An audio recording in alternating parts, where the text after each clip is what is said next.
What to do about the 7 most common sexual fantasies. It's normal to have dreams. First, let's say that everyone has sexual dreams. Yes, everyone has a mind that goes to the gutter at least once in a while. Many people are embarrassed by their sexual desires and thoughts, but no matter what the fantasy is, it's normal. I say, the more we talk about sexual fantasy and make it a normal topic of conversation, the less we'll beat ourselves up for having weird, sexual, steamy thoughts. Because of this, we made this fantasy crib sheet.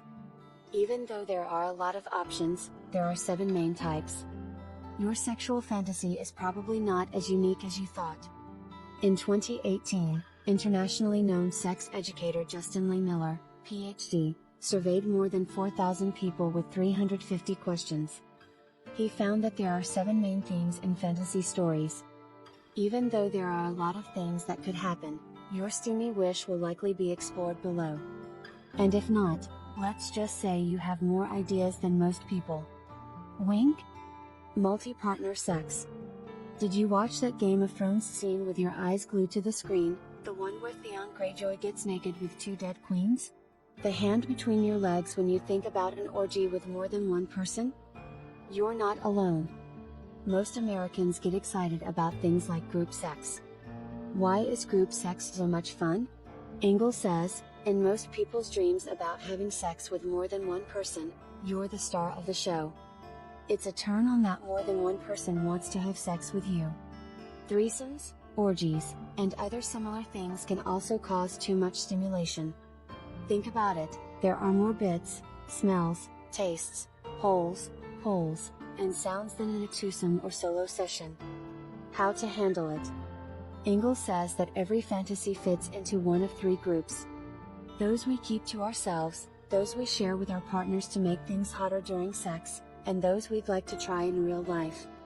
If this is just a dream for you, don't think too much about it. If you want to share your fantasy with your partner, but not necessarily act it out, ask for permission to use this kind of language in bed.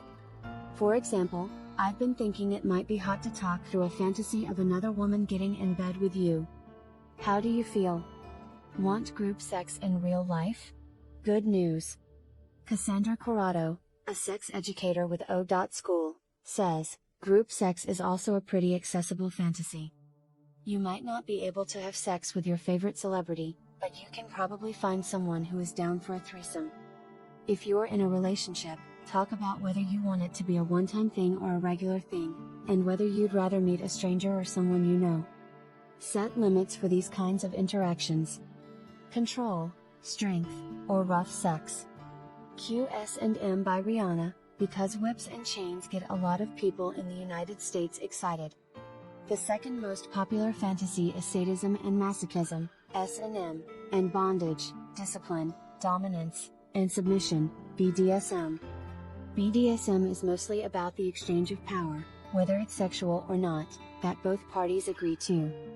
Engel says, people who are always in charge outside of the bedroom may find the idea of being sexually submissive exciting.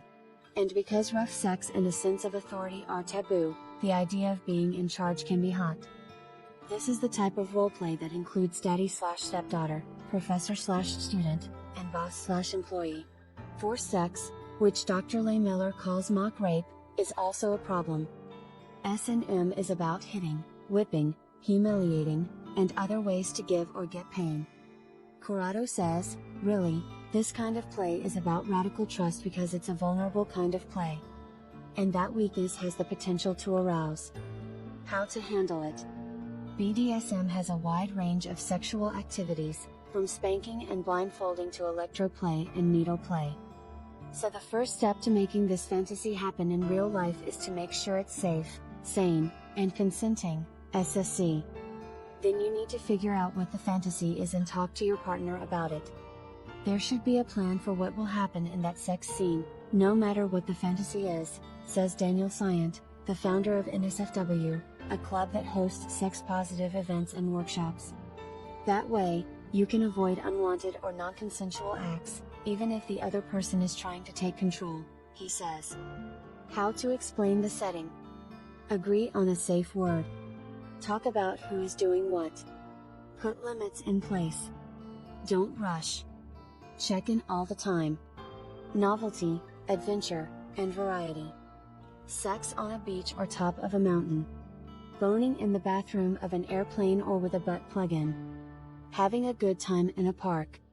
Most people have fantasies that involve trying something new, like oral or anal sex, or going on an adventure, like having sex in a new place.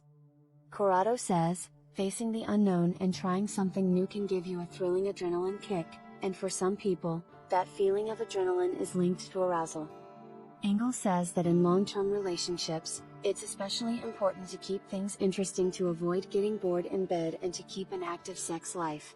Trying something new brings back the passion you had when you first started dating. How to handle it. What's new and interesting to one person might not be to another. So what and what people dream about will be different. Whether you want to talk about anal play, non-missionary penetrative sex, 69ing, or bringing food into the bedroom, the first step is to talk about the addition of the act. Don't make your partner feel like they're not enough by making this conversation about what you can do to improve your sexual play.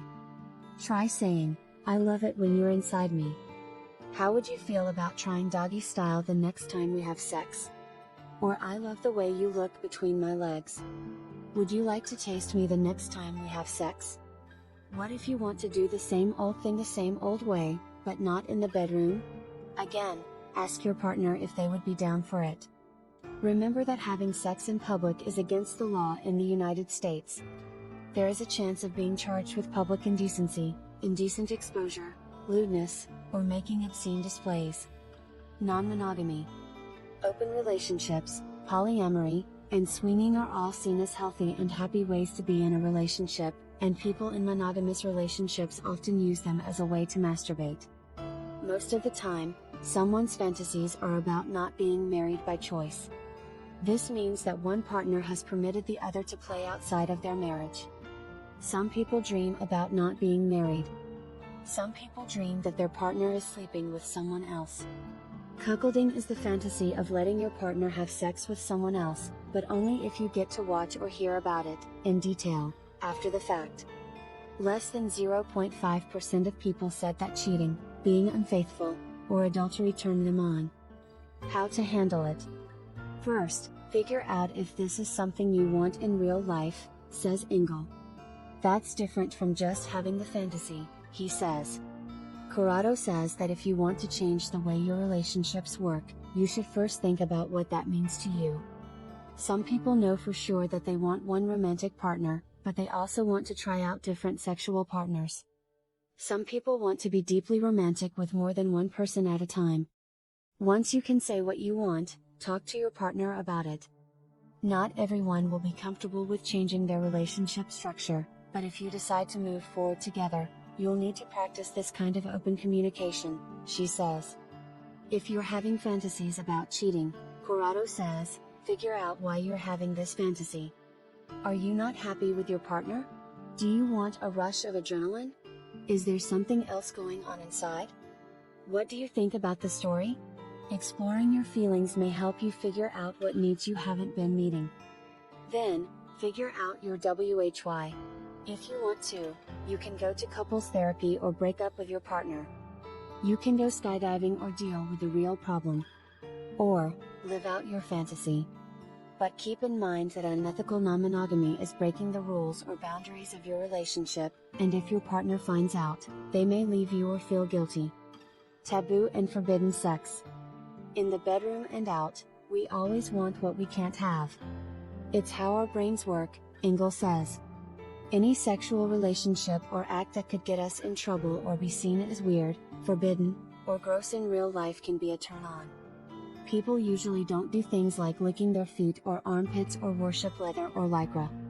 The most common forms of forbidden sex are voyeurism, which is watching people act sexually without their knowledge or consent, and exhibitionism, which is showing your genitalia to other people, sometimes with their permission and sometimes without. How to handle it. Voguing and exposing your genitalia to people who don't want to see them is against the law because those people aren't willing to do it. Even though it might be fun to think about, you shouldn't do these things in real life. You can explore a similar feeling by putting a mirror in front of your bed so you can watch yourself, going to a sex club or party, or taking on the role of a voyeur or exhibitionist with your partners. You can talk to your partners about other sexual desires and act on them based on what they like or don't like. Affection and love. It turns out that long walks on the beach, dinners with candles, and making love while looking at each other aren't just romantic cliches. All of these things are part of the dream of being wanted, close, and romantic. Corrado says, many people want to be treated like kings and queens. Romantic gestures show a lot of time, effort, and maybe even money, and can make us feel important to that person. How to handle it. If you have dreams like this, it could be because you don't feel like you're appreciated in real life. If you're in a relationship, you and your partner may need to spend more time together, learn each other's love languages, or have sex in positions that let you keep eye contact. Saying says that if you're single, you could try doing a massage chair with a friend, going out to a nice dinner by yourself, or making love to yourself in the candlelight. Erotic flexibility. Here, there are two main groups. Gender-bending fantasies are ones in which a person experiments with how they look and act or has a partner who does. Sexual fluidity fantasies are ones in which the acts or characters seem to go against how a person sees themselves sexually. Why do these look so good? Corrado says, it can be fun, creative, and freeing to try on different roles and personalities and play around with them. It lets us get in touch with a part of ourselves that we don't often show. Dr. Leigh Miller says that bending gender roles and orientation also lets people try something new, different, and exciting in their sexual lives while also going against cultural expectations of what you're supposed to be or do.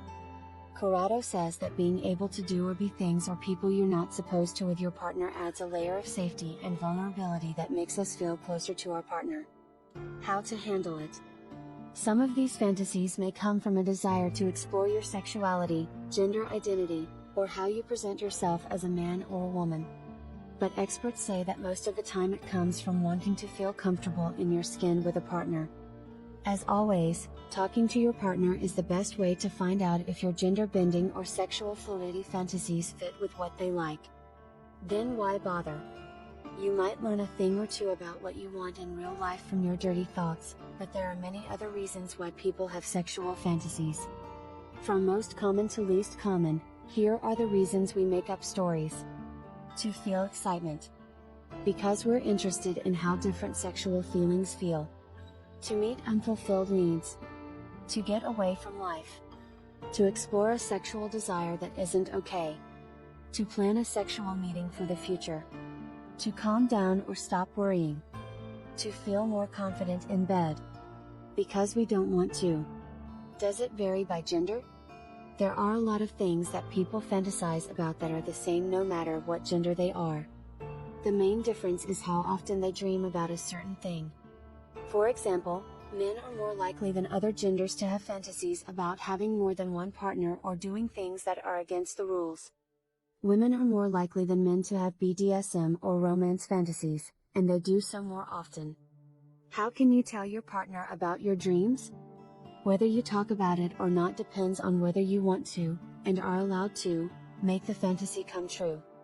Even though 77% of Americans want to make their fantasies a part of their real-life sex lives, less than 20% have talked to their partners about it.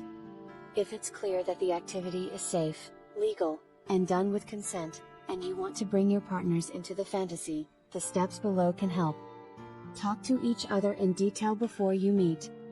Then, talk during and after the event. Set up a safe word for whatever fantasy you're trying. Do some research on the best ways to keep everyone safe and happy. Continue implementing safer sex practices. Go slow. No need to hurry. If things don't go as planned, talk to each other and stay calm. In conclusion, we all have sexual fantasies from time to time. Some may only be hot in the mind. Some may be things you want to try out for yourself. If you often have sexual fantasies about things that aren't legal and you want to try them out in real life, you might want to talk to a sex therapist to figure out what's going on. If you don't want to fight, take a deep breath and talk to your partner. they probably have one or two sexual fantasies of their own that they'd like to try out in real life.